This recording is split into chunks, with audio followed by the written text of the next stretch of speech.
Hello children, welcome back to our class. In the previous class we had seen that Gordon Cook and his family, that is his wife Mary, son Jonathan 6 years and daughter Suzanne 7 years and two other crew members, that is American Larry Vigil and Swiss Herb Segler, set on sail on the Wave Walker. Do you remember the Wave Walker? Yeah, the ship. Okay, the beautiful ship made by Gordon Cook. And this ship was, what was the characteristic of this ship? The characteristic feature was that it was 23 meters in size and 30 ton in weight. It was made of wood. Okay, so they set sail on the Wave Walker. So now today we'll start with page 14, para 1. Let's have a look at the ups and downs they faced during their voyage on the Wave Walker. Okay, so we have seen that the first day of their journey was very smooth flowing. Everything was very comfortable. They were having a good climate. That is when they hired two other crewmen, because they knew that they are going, the next day they would be dropping into the world's roughest sea, that is the Southern Indian Ocean. So tackling this particular ocean alone would be very difficult. So they took the help of these two crew members. Now let's continue with our portion. On our second day out of Cape Town, we began to encounter strong gales. Gales, they are strong wind. So on the second day, they started encountering strong wind. Okay, gales are strong winds. For the next few weeks, they blew continuously. So continuously these gales were blowing with great speed. Okay, gales did not worry me, but the size of the waves was alarming. Up to 15 meters, as high as our mainmast. So the gales were not bothering him at all, because they were not a topic of concern. They might come and go, but what was bothering him or worrying him was the size of the wave. Due to these gales, the waves had become huge, up to 15 meters, as high as the main mast. So mast, what is a mast? Mast is the pole in the center of the ship to which the sails are tied. Okay. So we have seen that the waves had become so huge up to the size of the main mast. December 25th, speciality of December 25th? Yeah, Christmas. So December 25 found us 3,500 kilometers east of Cape Town. So they had traveled around 3,500 kilometers from Cape Town. Despite atrocious weather, very bad, extremely bad weather. Okay, we had a wonderful holiday complete with a Christmas tree. So in spite of this horrible weather, this dreadful weather, in fact, they celebrated. They did not leave off that particular day. They celebrated the Christmas with Christmas tree and everything that they could.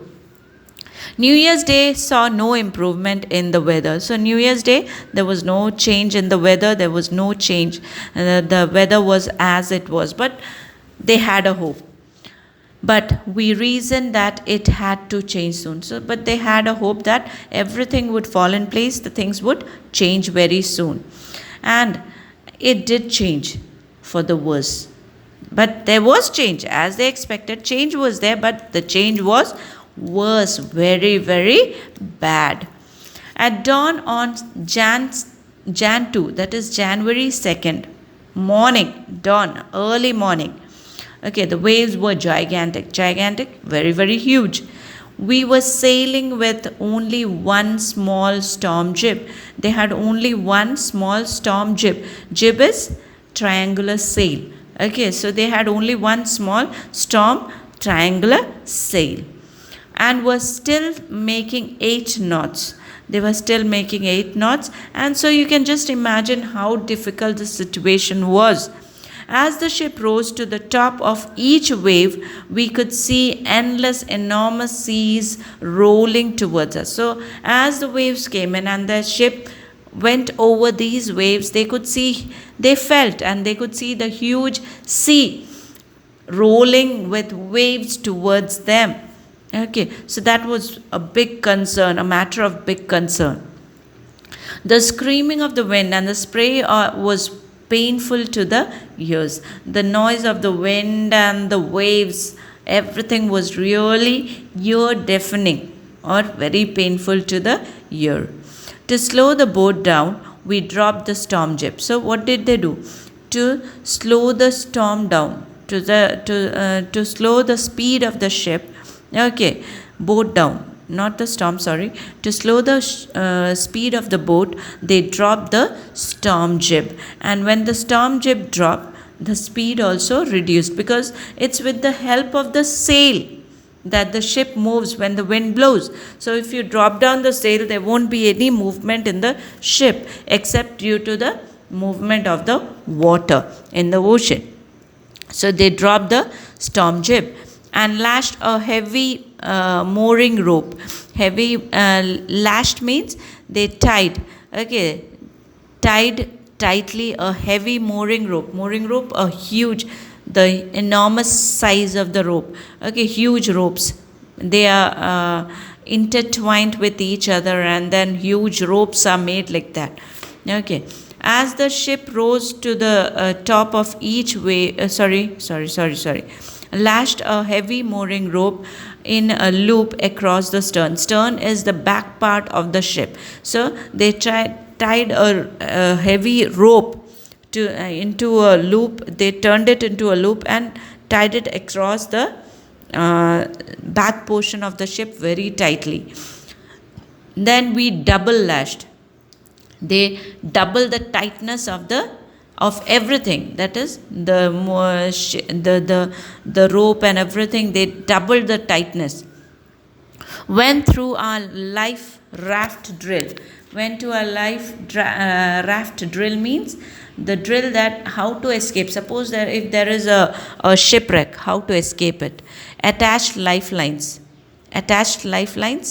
attached all the ships, boats that are there for the escape. When there is a shipwreck, you have boats, small boats attached to these huge ships so that you can escape with the help of them.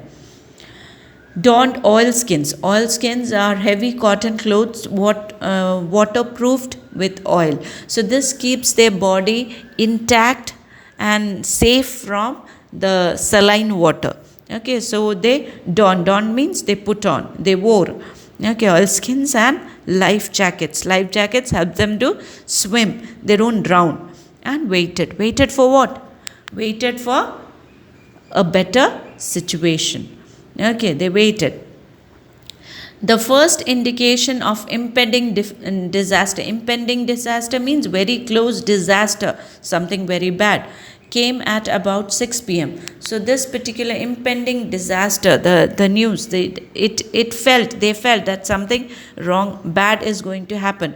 They came to know about it at around 6 p.m. with an ominous silence, the silence that makes you feel unpleasant. Okay, suddenly everything became silent, the sea became silent, there was no wind blowing. So that showed that some disaster was awaiting them. The wind dropped and the sky immediately grew dark. The wind stopped and the sky became very, very dark. Then came a growing roar and an enormous cloud towering aft of the ship. So then came a growing roar of the some roaring sound they could hear. And then they saw a huge cloud at the back portion of the ship. Towering means on the top of the back portion, that is at the over on top of the stern.